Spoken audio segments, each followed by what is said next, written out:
Hey, I'm Dr. Amy. It is time for another Tuesday tip. Again, this month we're talking about basic blood work, meaning a complete blood count and a complete metabolic panel. So this is like the first beginning blood work that your doctor is going to do. And obviously you are taking your doctor's opinion about this, right? But there's some patterns that I want you to be able to look for that may indicate to you that your diet needs to change before it's actually a problem, right? So these are not like, we're not looking for abnormals, we're looking for low or high end of the normal range. So last week we talked about iron deficiency anemia or baby beginnings of iron deficiency. This week let's talk about B12 or folate deficiency because this is also important. Now, what we're looking for here is actually kind of the opposite of iron deficiency. We're not looking at hemoglobin, but we're looking at those cell sizes again. And so with that, the test measure is called MCV, mean corpuscular volume. And that is basically how big your red blood cells are.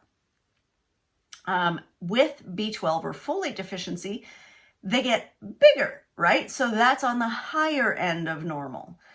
And the other test is going to be the RDW again, red blood cell distribution width, and that's the variability in size. That is also going to be higher. So if you see that pushing up to the high end of normal and the MCV pushing up to the high end of normal, start to think about your B12 and folate.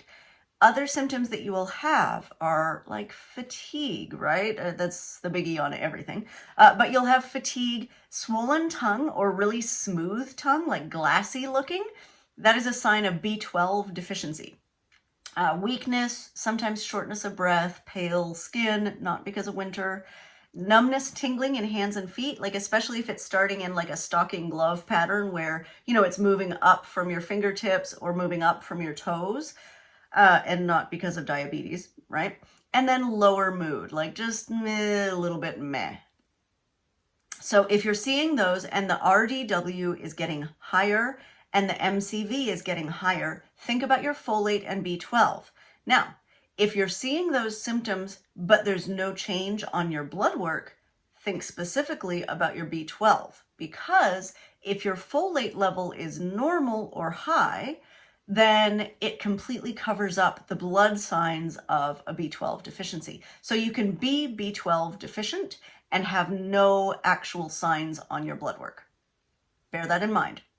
Especially think about B12 deficiency if you've got the sort of peculiar symptoms there. So like some of that numbness, the smooth tongue, or like sore, inflamed tongue for no apparent reason, because that is a really, really good indicator of B12 deficiency.